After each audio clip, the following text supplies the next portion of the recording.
Hey everybody, this is Jim the Tabletop Engineer. Welcome to a new playthrough video. Today I am picking right back up with 2D6 Dungeon by Toby Lancaster. My hero Jerpa has made it into 3 rooms, 4 if you count the entry room, into the dungeon. He has encountered some jailers and an artisan, and he also found some leaves that allowed him to craft a healing balm that got me back up to full health. I was down to like 3 health, so this is good. When we last left, we were in a indoor camp, and I do have a ball of twine, so I've got to do that, plus ball of twine might come in handy. And now what I'm going to do is I'm going to choose this, actually I have to roll to see what type of doors are in this room. So this was a indoor camp. Indoor camp was 3-6, no, indoor camp. This is level 2. Sorry, I'm looking at the wrong one. Indoor camp had wooden doors. Are they locked? They are only locked on a 6. They are not locked. All right, so there are wooden doors. I'm going to go through the south. Let's go down through the south and see what is down there. That is a 2-2, which is a small room. Let's see. A 2-2 is a small room. There's always, how many exits? That is 1 exit. So a small room, I'll put the exit down here. And, oh, technically, let's do this right. Technically, I rolled doubles. And when you roll doubles, other than a 6-6, you roll it again and you add. So I rolled a 2-2, and now you add this. 2-1. So that is a 4-3. All right, now that's better. All right, so 4 on this way. 1, 2, 3, 4. And 3 this way. And how many exits? 1 exit. So we'll put this down here. But the good news is I'm still up against the wall here, so I can look for some more exits. And this is going to be room number 4. All right, room number 4. 4-1. 4-1 is a small shrine. 4. Small shrine. This room is bare, apart from a small stone shrine set into the wall. Okay. Roll on GOT1 to identify the shrine god. When offerings are correctly applied, gain 1 favor point. The exit is random. All right, so let's see which of the gods this one is for. That one is up on page... Which one? The gods table. Come on. So many tables. God table, page 15. All right, here we go. The god is right here. Roll a d6. 3, Meduva. Meduva. So let's go see what Meduva likes. Meduva. What did I do? Here she is. Meduva. Meduva likes bone, ash, leather, teeth, wishbones, or emeralds. Well, that ball of twine is not the same as leather. So unfortunately, I am not going to be able to make an offering to her. But because there are 3 blocks or 3 squares along the border wall, I can see if one of them has a secret exit up to the village. I rolled a 6. So yes, I will put a secret entrance right here. I can always come back to it. When you go through it, you go up to the village, you can heal, buy stuff, do things like that. And when you come back, it collapses. So it's a one-time use. So use it sparingly. All right, let's keep going. This exit down here, I believe, was, let's see, what was it? I rolled a 4, what was it, a 4-3? 4-3 was the, wait a minute, no, I rolled a 4, what did I roll? Small shrine, 4-1, excuse me. 4-1 was the roll, and it is a random door, so we go up to the exits for this, which is on page 35. Roll 2d6. 1-3 is metal doors. Uh-oh. Metal doors are solid. So this thing has a solid, you color it in. Is it locked? I'm going to re-roll that. 3, unlocked. All right, let's go through it. We know where the exit is, so let's go see what's down there. That is a 2-6. So I will go 1, 2, 1, 2, 3, 4, 5, 6, and it'll be like this. How many exits? That is no exits. All right, so that makes sense. It is a dead end. All right, like that. What kind of room is this? Go back to page 42. This will be room number 5. And I rolled a 6-1. 6-1 is an apothecary. I know what I've got to fight here. I had to do this last time. Apothecary. The room says a table is covered in jars and bottles. All right, so there's a table with a whole bunch of jars. Scrolls full of script are tacked to the walls. So there's scrolls hanging on walls. You must face the apothecary. If you survive, search the table. Roll on pot 1 and pot 2. No modifiers. Random doors. This is unique, so it can only appear once in here. By the way, the indoor camp 3-6, was that unique? That was not unique. What about the indoor camp? That was the one. So the morgue, I think the morgue was probably 5-1. Morgue was unique, so can't have another morgue in here. And okay, all right. So let's go fight the apothecary. Apothecary is right here. I will throw this bad guy up on the screen so you can see that he has 12 health. 4, 5, 6, 7, 8, 9, 10, 11, 12. He interrupts on primary 1s, so I'll use a green 1 to indicate that, and he also blocks on primary 1s and 4s. Okay, so 4s. Ugh. All right, 1s and 4s. He has 1 shift, and he has 35 XP, which would be good to get. All right, I will attack. I rolled a 4-3, which with my 2 shift, I can knock this down to a 3-3. He does not block on any 3s primary, so it is D6 minus 1.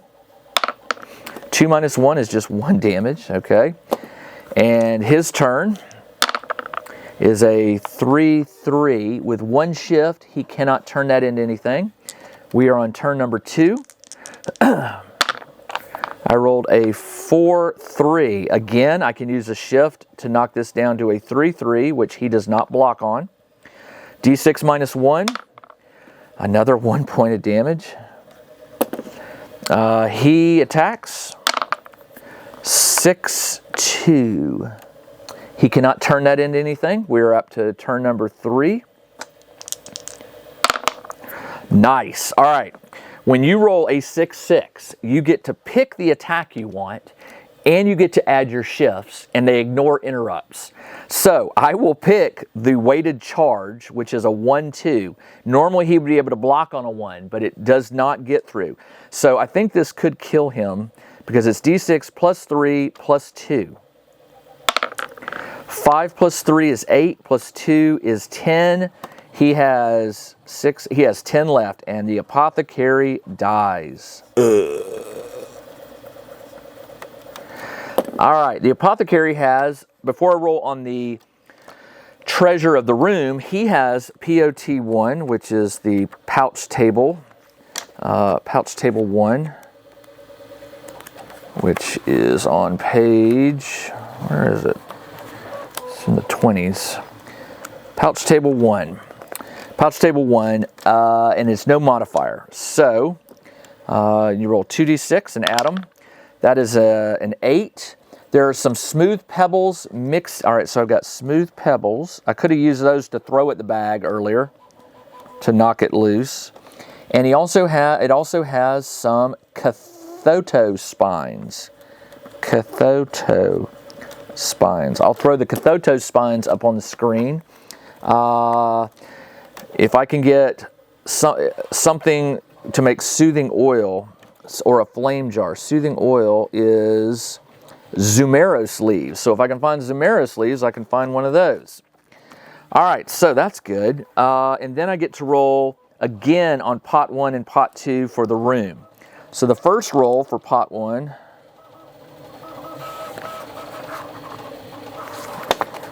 that's a different one.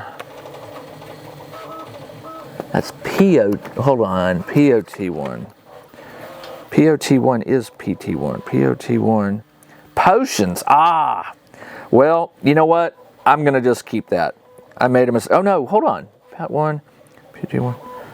Page 16. Maybe I don't. POT1, POT2. Oh, okay, you know what? No. Forget the smooth pebbles. Forget the cathoto spines. All right, the potions 1, I get 2 rolls on it. 1 for him and 1 for the room. So the first one is 5, Potion of Strength. Okay. Second one is Potion of Healing. I need that. And then the POT2 chart, which is right here, is a Potion of Resist Magic. Let's go find out what these are. I know what the Potion of Healing is. It's 10, I think, or 15. Let's find out. Potions. Magic potions. All right. The healing is 10 points. Okay. Strength is +1 damage. +1 damage per hit for 1 entire combat. Per combat. Okay. And then the resist magic, ignore 1 successful enemy maneuver against you that is magic based. Now remember, you can drink a potion during combat. It just takes your action up. So if somebody's got some magic, you can choose to resist it. Okay, that's pretty cool. That was POT1, POT2. The Apothecary gets me 35 XP, which takes me up to 60.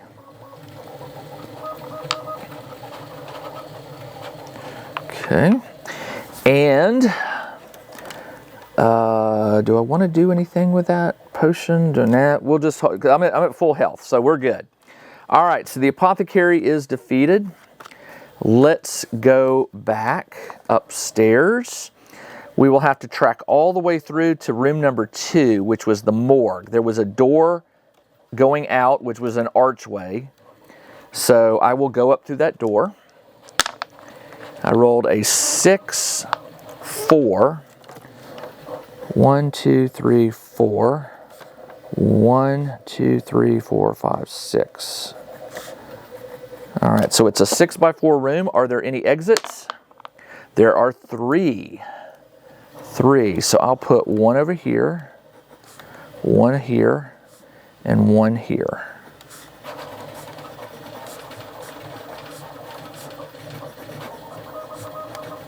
This is room number 6. Room number 6. Let's see what it is. Page 42. This is not a large room. It's just 24, 6x4. Yeah, so not a large room, which has its own tables. Rolling to see what it is. It is a 1-4. I think I already rolled that. 1-4 is, oh no, 1-4 is a mason's shop. Mason's shop. Let me read it to you. Large blocks of stone scatter the space.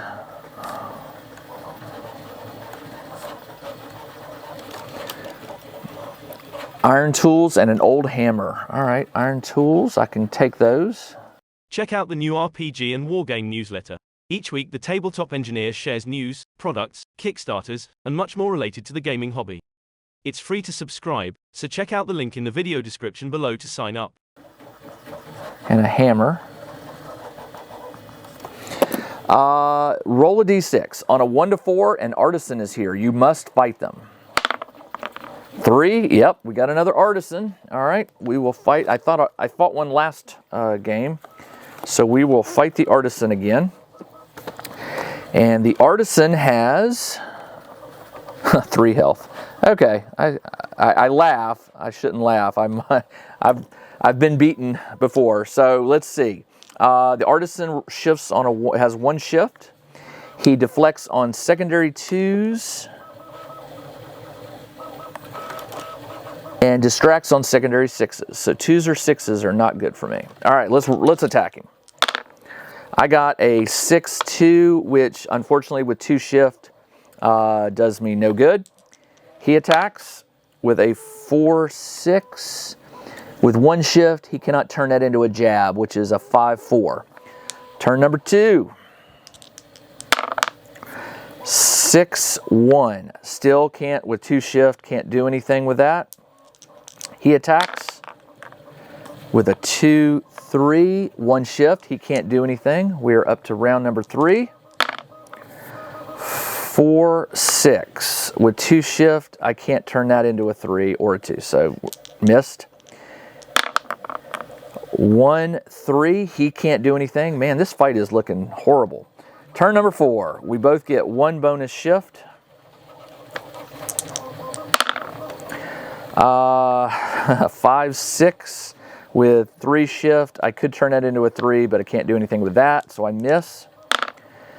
2-1, he can't do anything with 2 shift to turn it into a 5-4. Turn number 5 and 2 bonus shifts. There we go. A 4-4. I could use 2 here. I could turn it to a 3-3 with 2 shifts. 3-3. That is a d6 minus 1. He does not block on a secondary 3. 1 minus 1 is 0 damage. He swings, and he does a 5-5, which he can convert this to a 5-4. It is a jab, d6 minus 3. 6 minus 3 is 3 damage. I am down to 7 health. We are now up to turn number 6 with 3 bonus shift. Told you, don't ever laugh at an enemy. 3-4.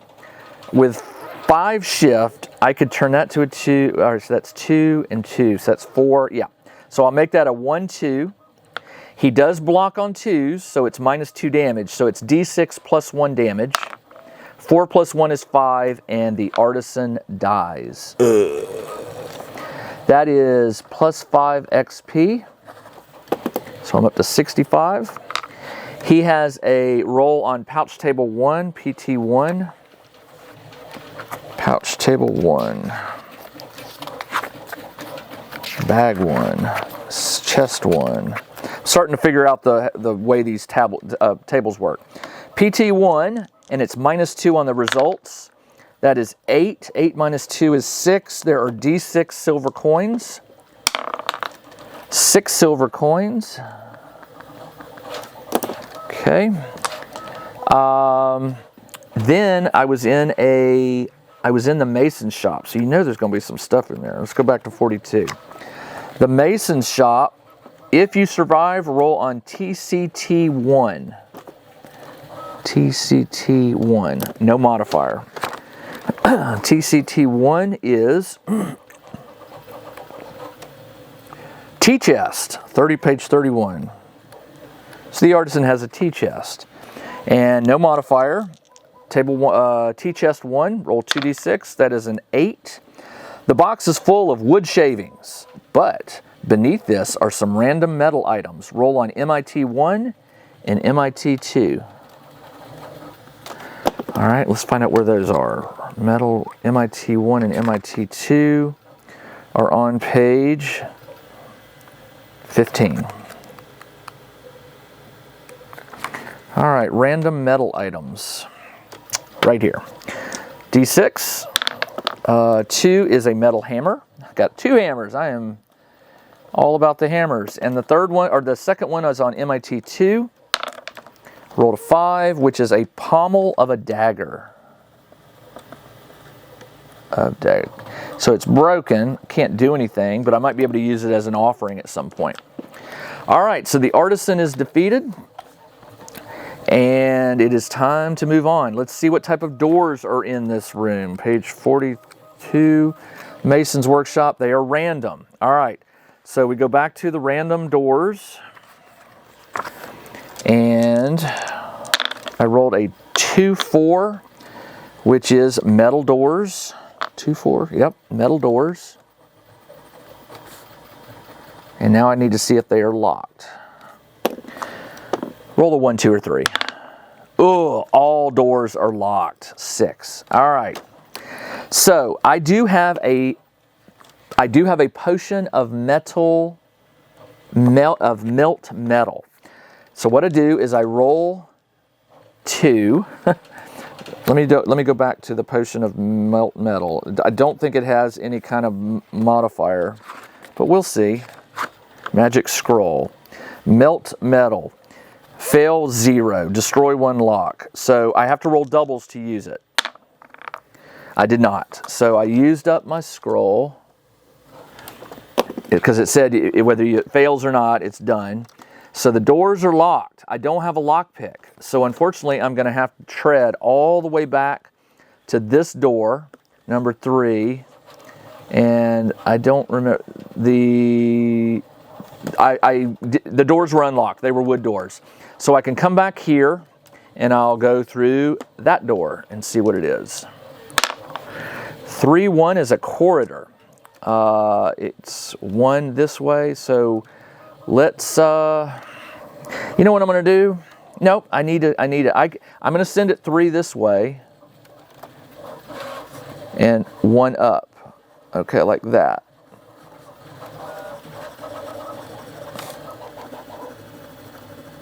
Okay. Let's see where the corridor leads. Another corridor. 6 this way and 1. So it doubles back on this door. And that is a dead end for me. Which is unfortunate.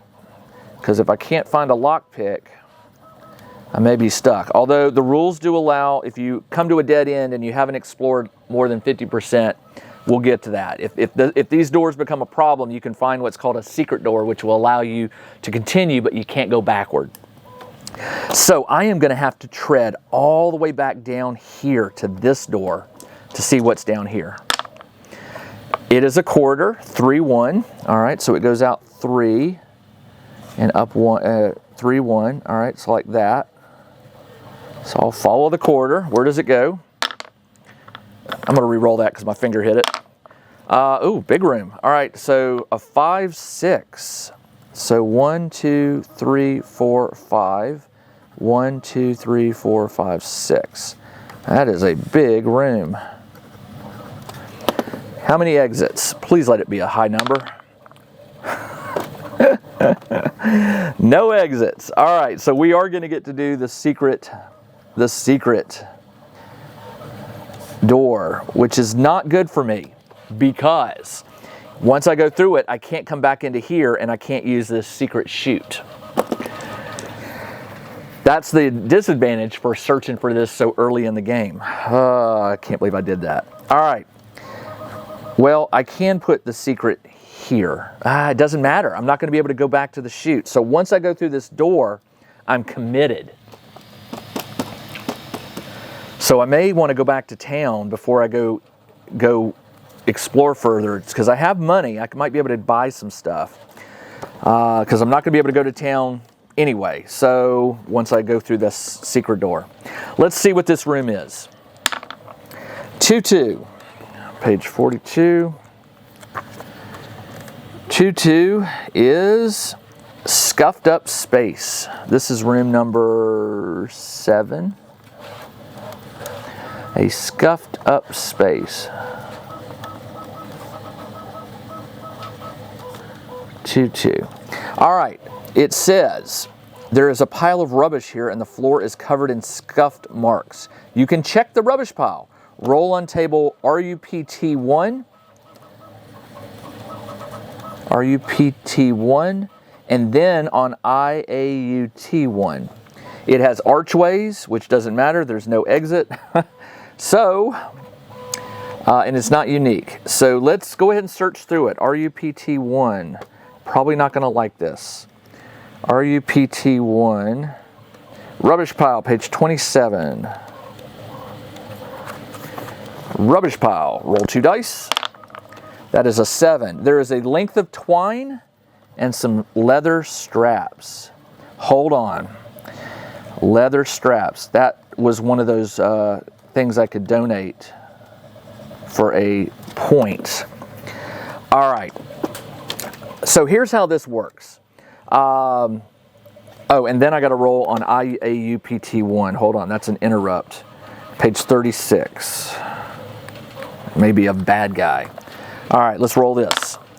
That is a 4-4. You do not notice it. Oh, another bag. Okay. Well, now I can throw stones at it to knock it down. So there's a bag, and I get pot 2 and SCT1.